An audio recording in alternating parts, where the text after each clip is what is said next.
ကျွန်တော်နာမည်ကကျန်းစီဖုံးပါတဲထန်စွာရွာတိုးနေတဲ့မိုးထဲမှာစုပ်ပြတ်နေတဲ့လျှက်စစ်စကူတာလေးကို CB ရေရှမ်းနေတဲ့လမ်းမတွေပေါ်မှာကျွန်တော်ဖြတ်တန်းမောင်းနေခဲ့တယ်ဖုံးထဲကလမ်းညွှန်စနစ်ကတော့လမ်းကြောင်းလွှဲချော်နေပါသည်လို့ဆက်ရုပ်ဆက်ဆန်ထက်ခါတလဲလဲပြောနေပြီးလမ်းကြောင်းတစ်ကိုပြန်ရှာပေးနေတယ်ကျွန်တော်အရန်ဒေါသထွက်ပြီးတရွေးတစ်ချက်ထွေးလိုက်မိတယ်မျက်နှာပေါ်ကမိုးရေတွေကိုတုပ်ပြီးအလကားလမ်းညွှန်စနစ်ဆိုပြီးဆဲလိုက်မိတယ်ဒီစနစ်ကအမြဲတမ်းကျွန်တော်ကိုလမ်းပိတ်နေတဲ့နေရာတွေစီပဲပို့ပေးနေတာအော်ဒါပို့ရမယ့်အချိန်ကလည်းကြော်သွားပြီးလုပ်ငန်းခွင်ပလက်ဖောင်းကလည်းပတ်စံတွေကိုဒေါသတကြီးဖြတ်တောက်နေတ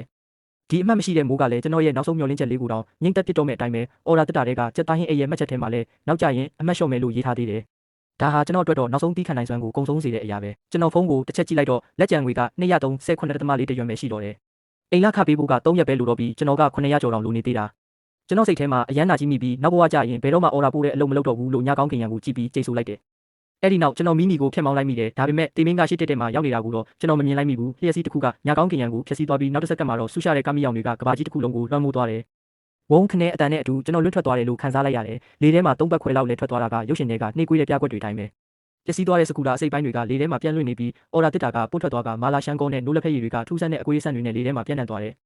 ်စက်သားဟင်းရည်တွေကခဏတာရွှေရောင်ရည်ပန်းလေးတစ်ခုလိုဖြစ်သွားခဲ့ပြီးနောက်မှာတော့တေလောက်အောင်တိတ်ဆိတ်တဲ့အမောင်တူကြီးပဲကြံရစ်ခဲ့တယ်ဘယ်လောက်ကြာသွားလဲမသိဘူးကျွန်တော်မျက်လုံးဖွင့်လိုက်တော့ရှေးဟောင်းစတိုင်လမ်းမတစ်ခုပေါ်ရောက်နေတာကိုတွေ့လိုက်ရတယ်လမ်းမကြီးရဲ့ဘေးတစ်ဖက်တစ်ချက်မှာပုံစံမျိုးစုံရောထွေးနေတဲ့အဆောက်အုံတွေရှိပြီးဘေးမှာလည်းမှန်စီရွှေချအထက်မြင့်အဆောက်အုံကြီးတွေရှိနေတယ်ကျွန်တော်ကိုပြန်ကြည့်လိုက်တော့ရှုပ်နေပေးကျန်နေတဲ့အဝါရောင်ဝတ်စုံဟောင်းကိုပဲဝတ်ထားလုံးပဲကျွန်တော်မှတ်မိတဲ့လောက်တော့ကျွန်တော်ကားတိုက်ခံရပြီးတွေ့အိမ်ထဲမှာလဲနေခဲ့တာဒါပေမဲ့အခုတော့ကျွန်တော်ကိုယ်ပေါ်မှာဘာတန်ရာမှမရှိတော့ဘူးအဲ့ဒီအချိန်မှာနူးညံ့တဲ့အတန်တစ်ခုထွက်ပေါ်လာတ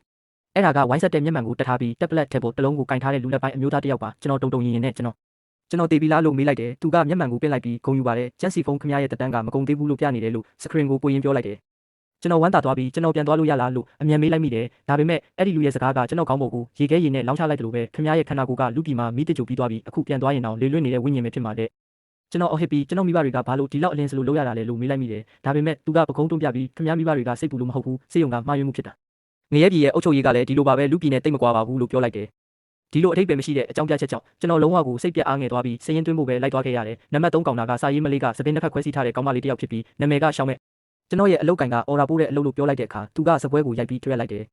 ပြီးတော့ကျွန်တော်နှာခေါင်းကိုလက်ညှိုးထိုးပြီးခမရဲ့နောက်ဆုံးအော်ဒါချက်သားဟင်းကကျင်းရှိုးဥယျာဉ်ကိုပို့ရမှာမဟုတ်လားအဲ့ဒါကျမမှထားတာလေ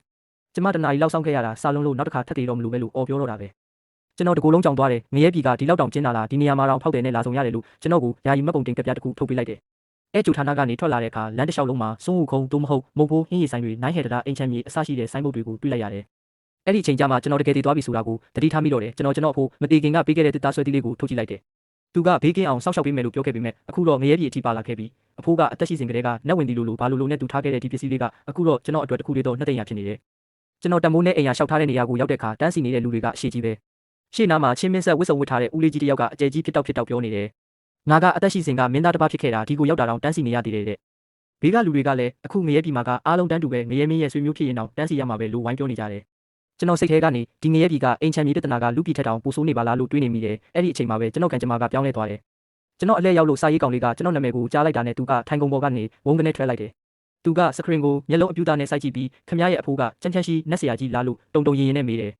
ကျွန်တော်ကဟုတ်တယ်အဖိုးကလေလွတ်နေတဲ့လမ်းဘေးနက်ဆရာဦးကြီးပါလို့ပြန်ပြောလိုက်တယ်အဲ့ဒီမှာတင်သူကကောင်တာထဲကနေပြေးထွက်လာပြီးကျွန်တော်လက်ကိုလှမ်းဆွဲကဖခင်ရင်ကြီးကိုတွေးလိုက်ရတယ်လို့မျိုးခွင့်လွတ်ပါလို့အော်ပြောပြီးကျွန်တော်ကိုဘက်ခန်းထဲကိုခေါ်သွားတော့တာပဲကျွန်တော်ကိုခန်းသားထဲဝါလာတဲ့ဘက်အခန်းထဲခေါ်သွားတယ်မန်နေဂျာဝန်ကကိုယ်တိုင်ပြေးလာပြီးကျွန်တော်ကိုလက်ဖက်ရည်ငှက်ပေးတယ်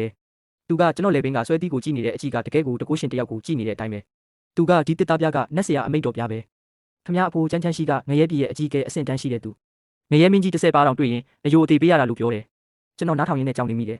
ယ်အဖိုးအသက်ရှိစဉ်ကပေါက်စီစားနေတဲ့ပုံစံနဲ့အခုပြောနေတာတွေကတခြားစီပဲမန်နေဂျာဝန်ကကျွန်တော်ကိုမျက်နှာသာပေးတဲ့အနေနဲ့မြို့လေခေါင်ကအဆင့်မြင့်တိုက်ခန်းကျဲကြီးတစ်ခန်းကိုအလကားစီစဉ်ပေးလိုက်တယ်ပြီးတော့ကျွန်တော်ကတ်ထဲကိုဝိညာဉ်စွမ်းအင်တသိန်းတောင်ထည့်ပေးလိုက်သေးတယ်သူကကျွန်တော်ကိုငရဲပြည်ရဲ့ထူဌာနမှုယာတူးတောင်ပေးချင်နေတာဒါပေမဲ့ကျွန်တော်ကတော့အဲ့ဒီလိုအလုပ်မျိုးကိုမယူရဲဘူ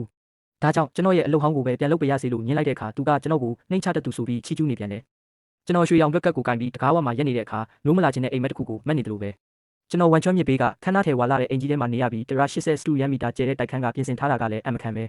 ဲတငယ်ချင်းတွေကတော့လူပြည်မှာအိမ်ဈေးကြီးတာတွေစာမှုဝက်ခတ်တာတွေကိုညီးတွားနေကြချိန်မှာကျွန်တော်ကတော့တချိန်ထိုးတိုးတက်သွားခဲ့ပြီအဲ့ဒီအချိန်မှာပဲလွန်ခဲ့တဲ့3ရက်ကအဖိုးပို့ထားတဲ့ message ရောက်ကိုကျွန်တော်တွေ့လိုက်ရတယ်ညီလေးခမ ्या တာကိုဖတ်နေရပြီဆိုရင်ခမ ्या ငရဲပြည်ကိုရောက်နေပြီပေါ့မကြောက်ပါနဲ့ဆွဲတီးကိုတေချာဆွဲထားပါတဲ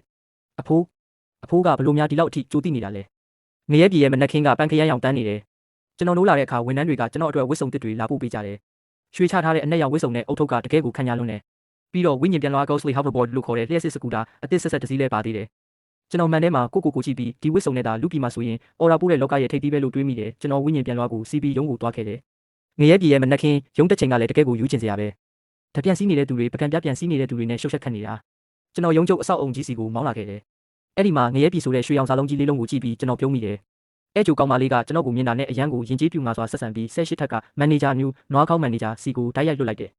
ကျွန်တော်နာမည်ကတော့ငရဲပြည်မှာတော်တော်လေးပြန့်နှံ့နေပြီထင်တယ်မန်နေဂျာကတော့နွားကောင်းကြီးနဲ့လူတန်ကြီးတယောက်ပါသူ့ကိုနွားကြီးလို့အားလုံးကခေါ်ကြတယ်သူကကျွန်တော်ကိုအရန်ထွေးစွာကြိုးဆိုပြီးခမရအဖိုးကငရဲပြည်ကိုအရင်ကအမွှေးတိုင်တန်ချိန်3000တောင်လူခဲ့ဘူးတာဒါကြောင့်ငရဲပြည်ရဲ့စီးပွားရေးအကျက်တဲကိုကျော်လွှားနိုင်ခဲ့တာငရဲမင်းကြီးတွေတောင်သူ့ကိုကျေးဇူးတင်နေကြတာလို့ပြောပြတယ်